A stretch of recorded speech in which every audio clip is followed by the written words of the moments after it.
एक गांव में एक आर्यन नाम का चोर रहता था। वो चोर बचपन से ही अनाथ था। बचपन में ही उसके माँ बाप गुजर गए थे। वो अकेला ही रहता था। चोरी कर कर के उसने बहुत धन इकट्ठा कर लिया था। वो कभी पकड़ा नहीं जाता था। क्या जिंदगी है मेरी, कोई काम नहीं करना पड़ता। लोग तो बेकार में ही काम पर जाया करते हैं, मेहनत मजदूरी किया करते हैं, फिर भी मेरे जितना धन नहीं कमा सकते। मैं भी इन लोगों की तरह मजदूरी करता तो पता नहीं कब मेरे पास इतना धन आता।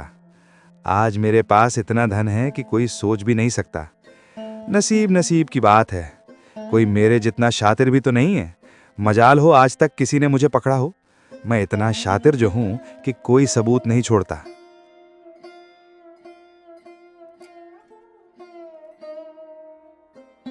अरे गीता, सुना है अगले हफ्ते तुम्हारी बेटी की शादी है। मुबारक हो। आखिर तुम्हारी बेटी की शादी तय हो ही गई। हाँ मीना, बहुत मुश्किल से शादी तय हुई है। तुम तो जानती हो मेरी बेटी अपाहिज है। न जाने कितने रिश्तों ने उसे ना ठुकराया हो, लेकिन आखिरकार भगवान ने हमारी सुन ही ली और उसका रिश्ता तय हो गया। अच्छा गीता, एक बात बताओ, लड़के वालों ने दहेज तो बहुत मांगा होगा। हाँ मीना, दहेज तो बहुत मांगा है, लेकिन क्या करें, एक यही तो रिश्ता है जिसने मेरी बेटी के लिए हाँ कहा है। उसकी शादी के लिए जमीन गिरवी रखी है। हाँ गीता, और कितने दिन बेटी को घर में बैठा कर रखोगी? और कर्ज का क्या है, आज न कल तो हो ही जाएगा। लेकिन ऐसा रिश्ता नहीं मिलेगा जो एक अपाहिज लड़की से शादी करने के लिए तैयार हुआ है। और बताओ, शादी की खरीदारी हो गई? हाँ बस हो ही गई। आज गहने लेने गई थी, ले आई, अब घर ही जा रही थी। अच्छा, संभाल के ले जाना, शादी के गहने हैं। ये सारी बातें आर्यन सुन लेता है और मौका देखते ही उस औरत के हाथ में से गहने की थैली चुरा लेता है। चोर चोर, अरे कोई रोको उसे, कोई तो पकड़ो। आर्यन इतनी तेज दौड़ लगाता है कि किसी के हाथ नहीं लगता। वो भाग जाता है। हे भगवान, ये क्या अनर्थ हो गया। मैं तो बर्बाद हो गई। अब मैं घर जाकर क्या कहूँगी? लड़के वालों को क्या कहूँगी? वो तो शादी ही तोड़ देंगे। अब तो मेरी बेटी की शादी कभी नहीं होगी। जिसने भी मेरी बेटी के गहने चुराए हैं उसे मेरी बद्दुआ लगेगी। उसका कभी भला नहीं होगा, तड़प तड़प के मरेगा।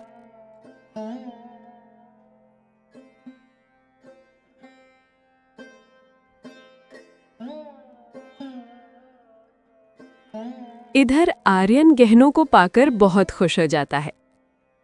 अरे वाह, आज तो अच्छा माल हाथ में लगा है। आर्यन, तेरा तो जवाब नहीं। आज भी मुझे कोई नहीं पकड़ पाया। अभी इस गांव में रुकना सही नहीं होगा, दूसरे गांव चलता हूं।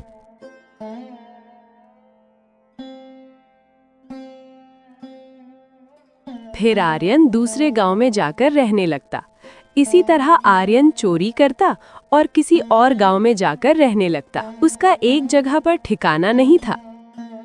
एक दिन ऐसे ही आर्यन बाहर बैठे बैठे एक पति पत्नी को देखकर सोच रहा था, काश मेरी भी शादी हो जाती। गांव-गांव भटकते भटकते मैं भी परेशान हो चुका हूं। अगर मेरी भी शादी हो जाए तो मेरे घर में भी मेरी पत्नी आ जाएगी, घर संभालेगी। वैसे भी मेरे पास इतना धन हो चुका है कि मेरा घर बिना काम के आराम से चल जाएगा और मेरे सारे काम संभाल लेगी। ना मुझे खाना बनाना पड़ेगा, ना कपड़े धोने पड़ेंगे। मेरी तो ऐश ही ऐश होगी। बस जीवन में और कुछ नहीं चाहिए। उसी की एक कमी है, बाकी तो मेरे पास सब कुछ है। धन की तो मुझे कोई कमी नहीं है।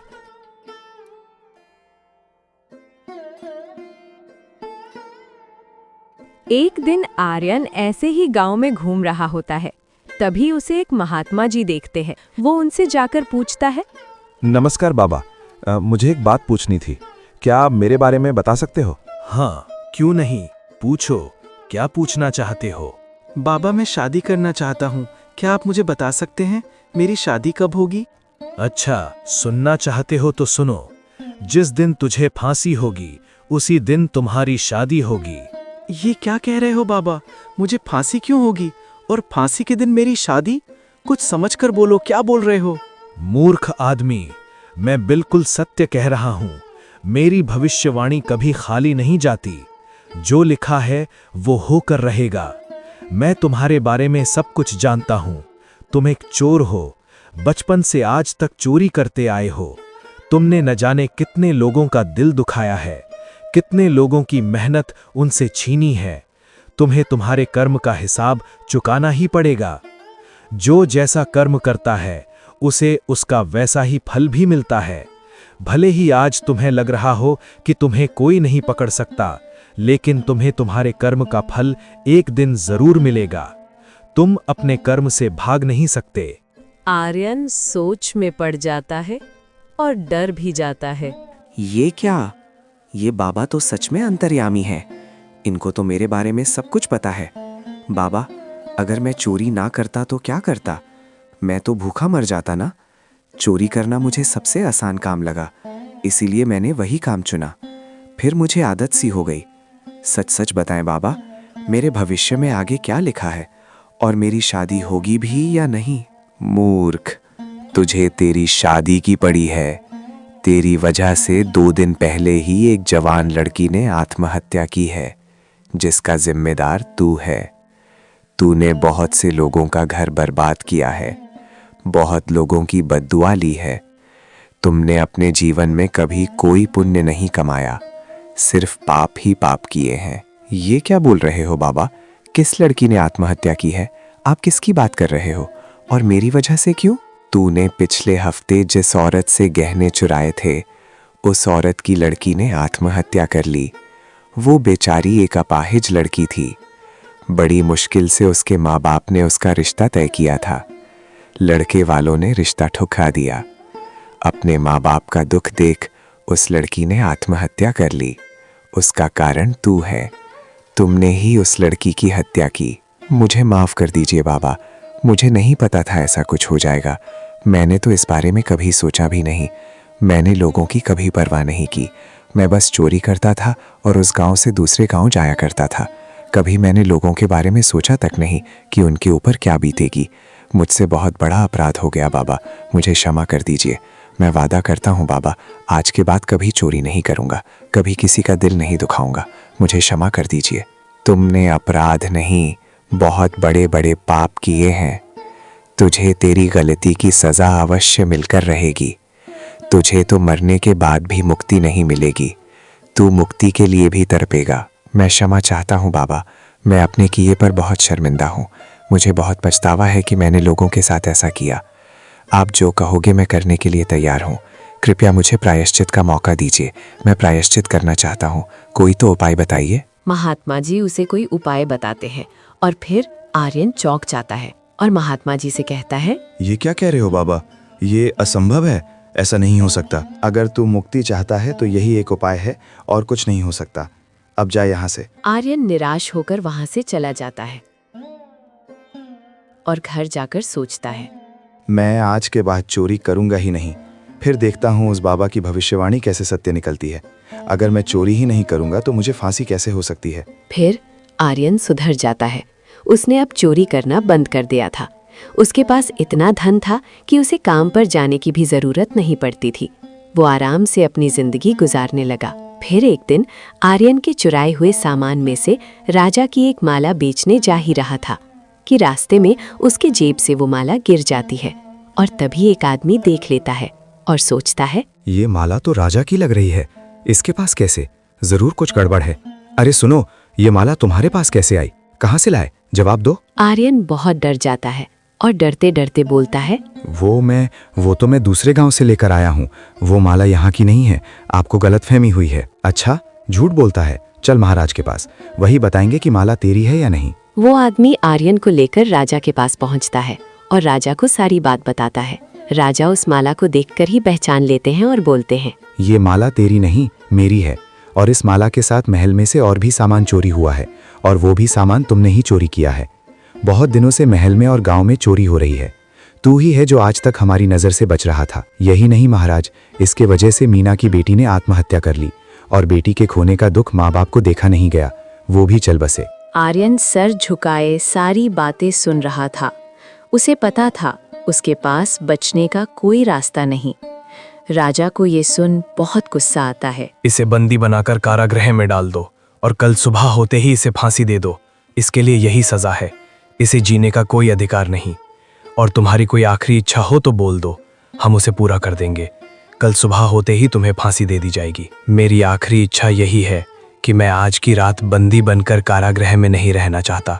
मैं खुली हवा में रहना चाहता हूँ। अच्छा, बहुत होशियार हो। ताकि तुम्हें भागने का मौका मिल जाए। बहुत हो गया, तुम अब बच नहीं सकते, लेकिन मरने वाले की आखिरी इच्छा हम जरूर पूरी करेंगे। तुम्हें खुली हवा में रहना है ना, तो ठीक है, लेकिन हमारे आदमी तुम्हारे साथ ही रहेंगे।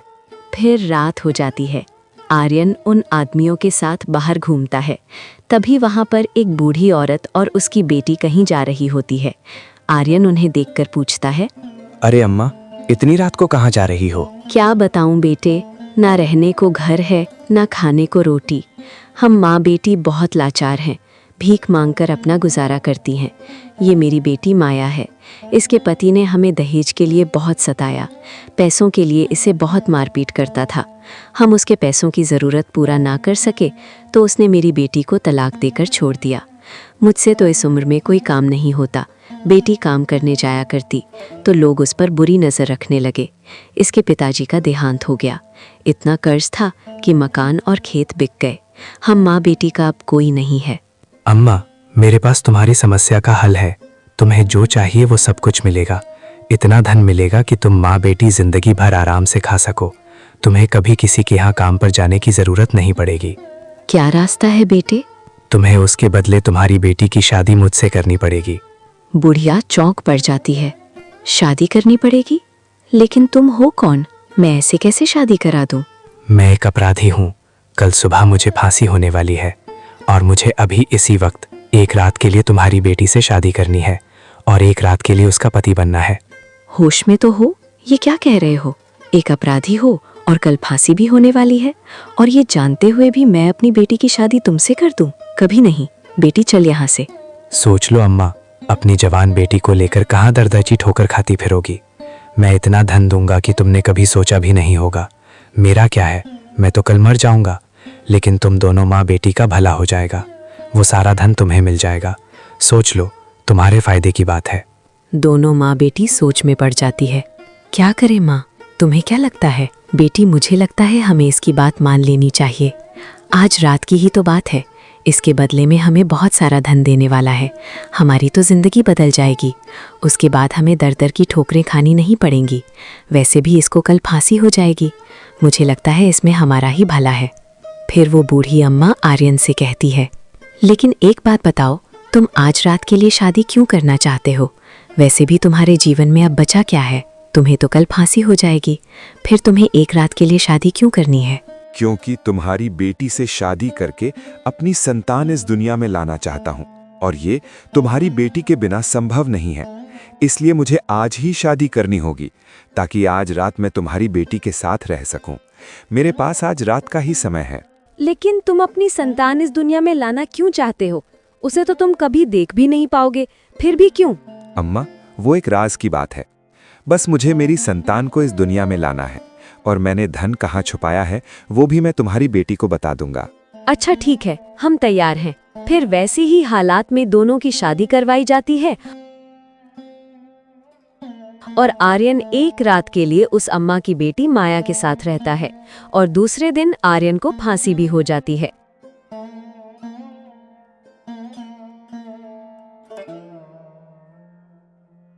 फिर वो अम्मा और माया आर्यन के बताए हुए जगह से धन निकाल लेते हैं और इतना सारा धन देखकर दोनों के होश उड़ जाते हैं। इतना धन तो मैंने कभी अपने जीवन में नहीं देखा। माया, देख रही हो? हाँ अम्मा, अम्मा इसमें तो हम सारी जिंदगी बैठ के खा सकते हैं। हमें अब चिंता करने की कोई जरूरत नहीं। हमने आर्यन की बात मानकर अच्छा ही किया। खुद तो मर गया बेचारा, एक रात के बदले इतना धन देकर गया है कि हमारी सारी मुसीबत जिंदगी भर के लिए मिट गई। दोनों माँ बेटी खुश हो जाती हैं और एक आलीशान घर में रहने लगती हैं। कुछ ही दिनों में माया गर्भवती भी हो जाती है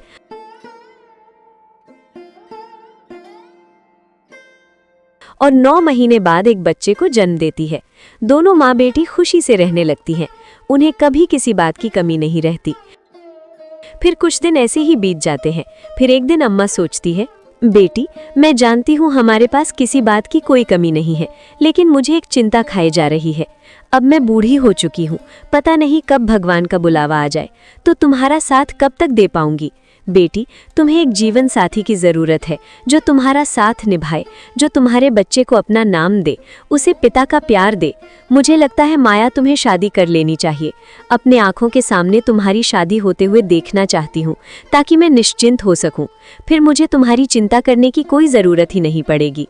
तुम क्या कहती हो बेटी? शायद तुम सही कह रही हो माँ। मुझे अपने लिए ना सही लेकिन इस बच्चे के लिए शादी करनी पड़ेगी।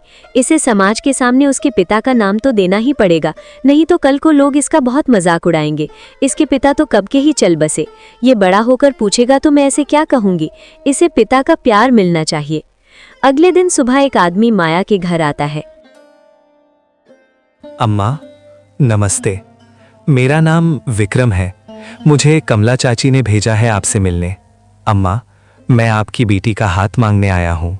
हाँ बेटे, मुझे कमला ने बताया था तुम्हारे बारे में। बोल रही थी कि तुम अनाथ हो, तुम्हारा कोई नहीं है। अच्छा बेटा, तो तुम्हें चाची ने बच्चे के बारे में भी बता ही दिया होगा। तुम्हें कोई एतराज़ तो नहीं? हाँ, मुझे सब पता है और आप फिक्र ना करें अम्मा। मैं आपकी बेटी और बच्चे को अच्छे से संभाल लूँगा, उनका अच्छे से ख्याल रखूँगा।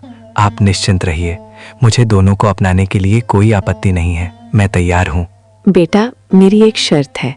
हमें किसी बात की कोई कमी नहीं है, हमारे पास सब कुछ है। शादी के बाद मेरी बेटी तुम्हारे घर नहीं जाएगी, बल्कि तुम्हें यहीं रहना पड़ेगा। क्या तुम्हें मंजूर है? हाँ अम्मा, मुझे मंजूर है। मैं यहाँ रहने के लिए भी तैयार हूँ। बस आप शादी के लिए हाँ कर दीजिए। मुझे आपकी सारी शर्तें मंजूर हैं।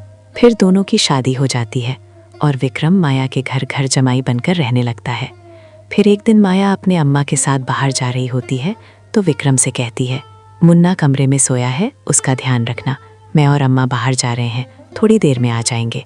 मैंने बोतल में दूध भरकर रखा है, अगर मुन्ना उठ जाए तो उसे पिला देना।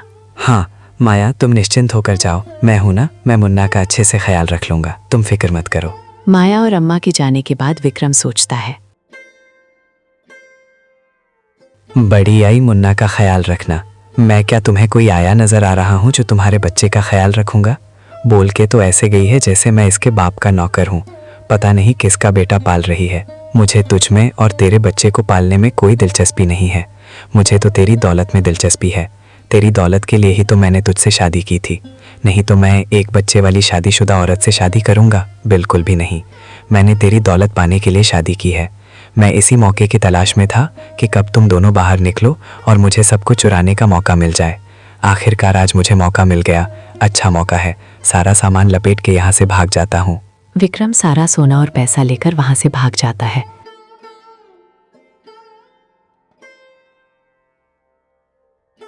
थोड़ी देर बाद माया घर आती है। अपने कमरे में जाकर देखती है तो विक्रम नहीं रहता। वो विक्रम को पूरे घर में देखती है, विक्रम कहीं नजर नहीं आता। फिर उसकी नज़र तिजोरी में पड़ती है तो उसे धक्का सा लगता है। वो अपनी माँ से कहती है, अम्मा ये क्या हो गया? तिजोरी तो पूरी खाली है और विक्रम घर में कहीं दिखाई नहीं दे रहा। इसका मतलब वो धोखेबाज निकला। उसने हमें धोखा दिया है। उसने मुझसे शादी हमारी दौलत पाने के लिए की थी। वही मैं सोचूं, अम्मा ये घर जमाई बनने के लिए इतनी जल्दी तैयार क्यों हो गया? हम तो लुट गए माँ, हम बर्बाद हो गए, हमारे पास कुछ नहीं रहा। हे भगवान, मैंने क्या सोचा था और ये क्या हो गया? मैंने तो तेरे भले के लिए सोचा था बेटी, कि मेरे बाद तुझे सहारा मिल जाएगा, लेकिन मुझे क्या पता था वो धोखेबाज निकलेगा। उसने तो हमें बर्बाद करके छोड़ दिया। दोनों माँ बेटी को सदमा सा लग जाता है। अम्मा ये बात सहन नहीं कर पाती, उसे दिल का दौरा आ जाता है और वो मर जाती है। माया के ऊपर दुखों का पहाड़ टूट जाता है। एक तरफ उसका पति विक्रम उसे धोखा देकर चला जाता है तो दूसरी तरफ उसकी माँ भी उसका साथ छोड़ देती है। हे भगवान, मेरी किस्मत कितनी फूटी है। कुछ दिनों की खुशी देखकर तूने वो खुशियाँ छीन ली। अब मेरे पास ना पैसे का सहारा है, ना मेरी माँ का और ना ही मेरे पति का। इस छोटे से बच्चे को लेकर कहाँ जाऊँगी? मन तो कर रहा है कि आत्महत्या ही कर लूँ, लेकिन नहीं, मैं ऐसे हिम्मत नहीं हार सकती। मुझे मेरे बच्चे के लिए हिम्मत से काम लेना पड़ेगा। अगर मैं आत्महत्या कर लूँगी तो इस बच्चे का क्या होगा? मुझे इसके लिए जीना ही पड़ेगा। माया एक झोपड़ी में रहने लगती है और लोगों के घर में काम करने लगती है। बच्चा बड़ा होते जाता है। माया लोगों के घर में काम करके बहुत मेहनत करके उस बच्चे ईशान को पालती है। ईशान बड़ा हो जाता है। ईशान के संस्कार इतने अच्छे होते हैं कि वो लोगों की हमेशा मदद करता है। उसमें बहुत अच्छाई होती है। दिन बीतते चले जाते हैं। माया बीमार रहने लगती है। एक दिन माया बहुत बीमार पड़ जाती है। वो ईशान से कहती है, बेटे ज़रा इधर तो आना, मेरे पास बैठ, मुझे तुझे बहुत ज़रूरी बात बतानी है। मुझे लगता है अब मैं तेरा साथ ज़्यादा दिन तक नहीं निभा पाऊंगी, पता नहीं कब मेरी सांस थम जाए। ऐसा क्यों बोलती हो माँ? तुझे कुछ नहीं होगा, तुम बिल्कुल ठीक हो जाओगी। तेरे सिवा मेरा इस दुनिया में है ही कौन? तू ही ऐसे बात करेगी तो मेरा क्या होगा? तू मेरे लिए सब कुछ है माँ, मैं तेरे बिना जी नहीं पाऊंगा। तू ऐसी बातें मत कर। पता नहीं ईशान बेटे, भगवान की क्या मर्जी है, लेकिन मुझे तुम्हें बहुत ज़रूरी बात बतानी है बेटे। मैंने तुझे आज तक ये बात नहीं बताई है, लेकिन मुझे लगता है अब समय आ गया है। तुम्हारे पिताजी एक चोर थे, वो बहुत बड़े ठग थे। उन्होंने अपने जीवन में बहुत पाप किए हैं, लोगों की बहुत बद्दुआ ली है। ये क्या कह रही हो माँ? मेरे पिताजी चोर थे, लेकिन चोरी करना तो बुरी बात है ना, फिर वो चोरी क्यों किया करते थे? पता नहीं बेटा, मेरी उनसे मुलाकात उनके अंतिम समय में ही हुई, ऐसा समझ लो। मैं उनके बारे में ज़्यादा तो नहीं जानती, लेकिन चोरी के चलते उन्हें राजा से फांसी की सज़ा मिली थी। जब उन्हें अपनी गलती का एहसास हुआ, तब एक बाबा ने उनकी मुक्ति के लिए एक उपाय बताया था, जो आज मैं तुझे बता रही हूँ। आज तक तुम्हारे पिता की आत्मा भटक रही है, उन्हें अभी तक मुक्ति नहीं मिली है। उन्होंने मुझसे कहा था कि तुम्हें इतने अच्छे संस्कार मिले कि तुम पाप से दूर रहो और सत्य मार्ग पर चलो, और तुम्हारे पुण्य तुम्हारे पिताजी के पापों से कहीं ज़्यादा हों। और जिस दिन तुम राजा बनोगे और फिर उनका पिंडदान करोगे, तभी उन्हें मुक्ति मिलेगी। बेटा, तुम्हें कभी जीवन में राजा बनने का मौका मिले, तब तुम अपने पिता का पिंडदान कर देना, तब तक उनकी मुक्ति नहीं होगी। मुझे नहीं पता बेटा ये कैसे संभव है, लेकिन तुम्हारे पिता ने मुझे यही बात कही थी कि एक दिन तुम राजा अवश्य बनोगे और उनका पिंडदान करोगे। ईशान को ये सारी बातें सुन सदमा सा लग जाता है, और इतना कहकर माया अपना दम तोड़ देती है। अब ईशान बिल्कुल अकेला पड़ चुका है। हे ईश्वर, तूने मेरे साथ क्या किया? मुझे बस मेरी माँ का सहारा था, तूने वो भी छीन लिया। मेरी माँ के सिवा इस दुनिया में मेरा कोई नहीं था। पिताजी को तो मैंने कभी देखा नहीं, लेकिन मेरी माँ ने मुझे पिता की कभी कमी महसूस नहीं होने दी। मेरे माँ ने मुझे बहुत मेहनत करके पाला है, बहुत समस्याओं का सामना किया है। मैं तो पूरी तरह से अनाथ हो गया हूँ, अब मेरा कोई नहीं है। तुम्हारे बिना कैसे रह पाऊंगा माँ? कुछ दिन ऐसे ही बीत जाते हैं। फिर एक दिन राजा का बेटा खेल रहा होता है, तभी एक सांप आकर उसे डसने वाला होता है। ईशान देख लेता है। ईशान दौड़ लगाकर उस बच्चे को बचाने के लिए जाता है, लेकिन वो बचा नहीं पाता उस बच्चे को। आखिर सांप काट ही लेता है। राजा अपना बेटा खो देता है। राजा को बहुत दुख होता है। राजा 2 दिन बाद ईशान को अपने महल में बुलाता है और उससे कहता है, बेटा, मैंने देखा था तुमने मेरे बेटे को बचाने की कोशिश की थी, लेकिन ऊपर वाले को शायद कुछ और ही मंजूर था। तुमने अपनी जान जोखिम में डालकर मेरे बेटे की जान बचानी चाहिए। तुमने अपनी जान की भी परवाह नहीं की, और मैं जानता हूँ तुम्हारा इस दुनिया में कोई नहीं है। अब तो मैंने भी मेरा बेटा खो दिया है। आज से तुम मेरे बेटे हो। अपने आप को आज से अनाथ मत समझना। आज से मैं तुम्हारा पिता हूँ। आज मैं तुम्हें अपने बेटे की जगह देता हूँ। मेरे बेटे के सिवा और कोई संतान नहीं है। आज से तुम मेरी संतान हो। राजा ईशान को अपने बेटे के रूप में स्वीकार कर लेता है, और फिर एक दिन राजा की भी मृत्यु हो जाती है। उसके बाद ईशान राजा की गद्दी पर बैठ जाता है। फिर ईशान को उसकी माँ की बात याद आती है। तो भगवान ने इस उद्देश्य से मेरा जन्म करवाया था, ताकि मैं मेरे पिताजी का पिंड दान कर उन्हें मुक्ति दिला सकूं। भले ही मेरे पिताजी कैसे भी हों, लेकिन मुझे अपना कर्तव्य करना होगा। मुझे उनको मुक्त दिलानी होगी।